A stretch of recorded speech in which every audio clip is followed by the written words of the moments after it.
क्या आप stock market में इन्वेस्टमेंट करते हो? स्टॉक मार्केट में, हाँ, मैं आपसे पूछ रहा हूँ, स्टॉक मार्केट में इन्वेस्टमेंट करते हो? स्टॉक मार्केट में इन्वेस्टमेंट करके आप प्रॉफिट अर्न करते हो, short term long term profit बनाते हो?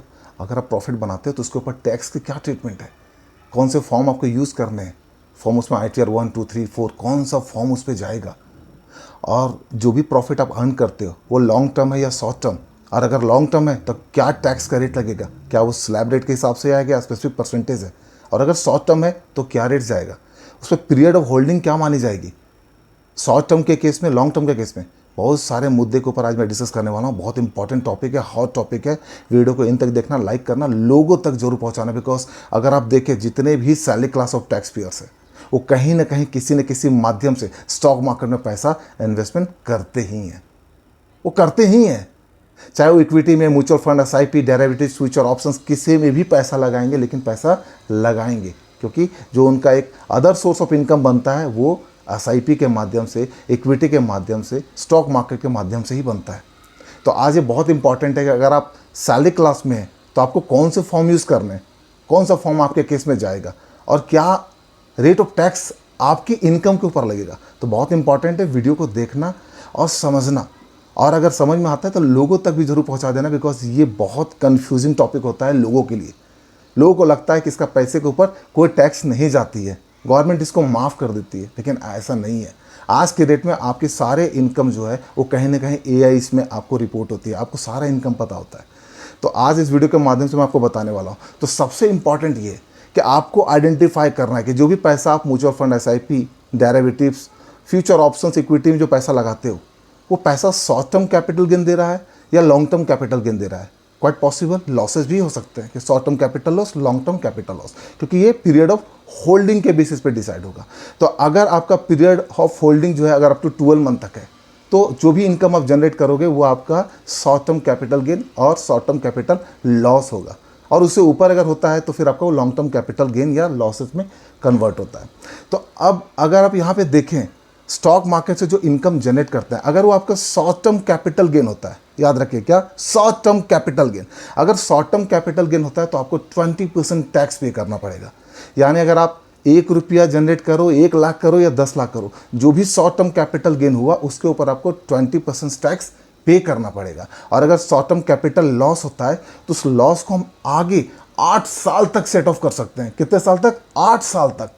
यानी जो भी लॉसेज होता है उस लॉसेज को एक्रूट करते रहें, और उसको जब भी वो लॉसेज होता है, मतलब जो भी आपका इनकम टैक्स रिटर्न जाएगा ना, उस पर वो लॉसेज जो है वो कंपनसेट होगा, सेट ऑफ होगा। लेकिन सेट ऑफ किससे होगा? ये जो सेट ऑफ होगा ये आपका शॉर्ट टर्म कैपिटल गेन या लॉन्ग टर्म कैपिटल गेन, इनसे सेट ऑफ होगा।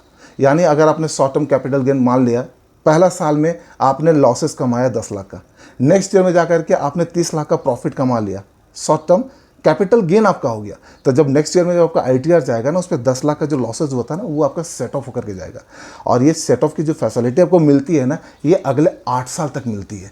लेकिन अगर ये लॉन्ग टर्म के केस हो, अगर आपका ये लॉन्ग टर्म का केस हो, तो लॉन्ग टर्म के केस में अगर आपका प्रॉफिट अप टू 1.25 लैक्स, कितना, 1,25,000 तक अगर प्रॉफिट है तो आपको 1 रुपया का भी टैक्स पे करने की जरूरत नहीं है। ये पूरी एग्जेम्प्टेड है, पूरी तरीके से एग्जेम्प्ट है आपकी इनकम टैक्स रिटर्न में। लेकिन अगर आप 1,25,000 से ऊपर अगर आपने इनकम जनरेट किया तो आपको पूरा के ऊपर टैक्स पे करना पड़ेगा। और ये टैक्स का रेट है 12.5%। टैक्स का रेट है 12.5%, मतलब 12.5% टैक्स आपको लॉन्ग टर्म कैपिटल गेन के ऊपर पे करना पड़ेगा। और अगर कोई लॉस होता है लॉन्ग टर्म कैपिटल लॉस, तो ये सिर्फ सेट ऑफ होगा लॉन्ग टर्म कैपिटल गेन से, सिर्फ सेट ऑफ होगा लॉन्ग टर्म कैपिटल गेन से। और इसका भी सेट ऑफ अगले 8 साल तक आप आराम से कर सकते हैं। मतलब अगर लॉसेज हो रहा है पहला ईयर, दूसरा ईयर, तीसरा ईयर, चौथा ईयर, सबको एक्रूट करते जाइए, 7वां साल में प्रॉफिट हो रहा है, उस प्रॉफिट के ऊपर आपको टैक्स नहीं पे करना पड़ेगा। और टैक्स पे करना पड़ेगा अगर वो प्रॉफिट आपके सारे लॉसेस से भी ज़्यादा हो जाता है तो शॉर्ट टर्म, लॉन्ग टर्म। अगर आप इंट्राडे ट्रेडिंग करते हो, इंट्राडे, स्टॉक मार्केट में लोग इंट्राडे ट्रेडिंग करता है, भैया सुबह में पैसा लगाता है, शाम में निकाल लेता है, सुबह पैसा लगाता है, शाम में निकाल लेता है, जो भी प्रॉफिट और लॉस बुलाते हैं, इसको आप शॉर्ट टर्म, लॉन्ग टर्म में नहीं, इसको आप स्पेक्युलेटिव इनकम या लॉसेस में बोल सकते हो।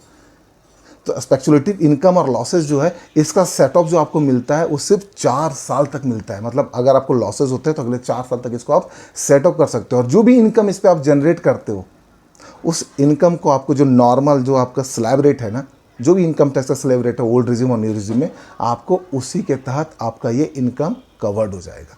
और अगर लॉसेज है तो आपका वो कैरी फॉरवर्ड हो जाएगा।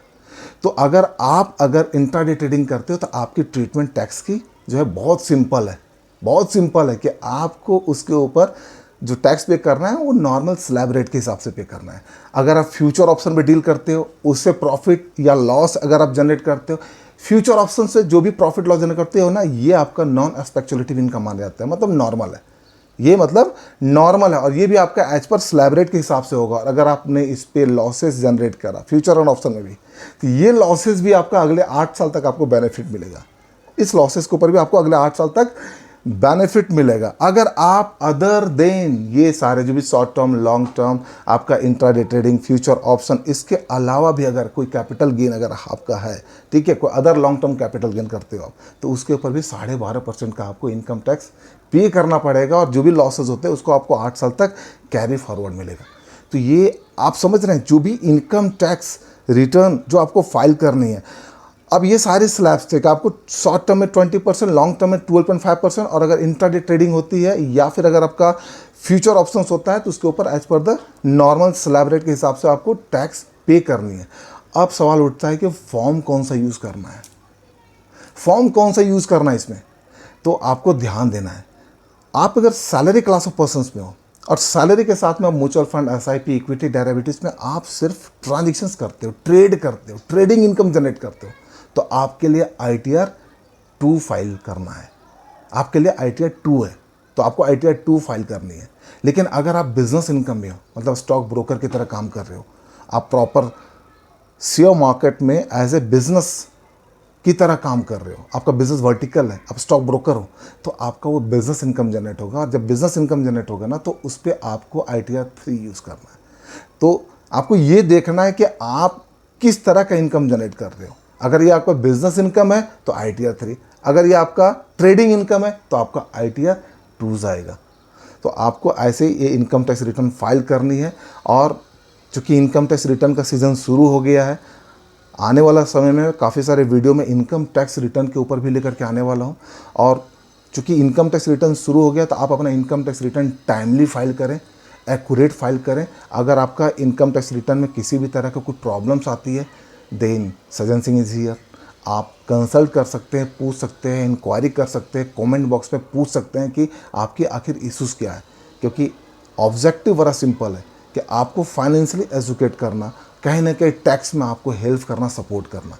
तो आप अपने एंड पे देखें कि क्या आपको कोई इनकम टैक्स रिटर्न रिलेटेड कोई इश्यूज़ है, एंड अगर है तो आपको चिंता करने की ज़रूरत नहीं है, because Sajjan Singh is here and Sajjan Singh is going to help you to completely file your returns and taking the due diligence of your compliances.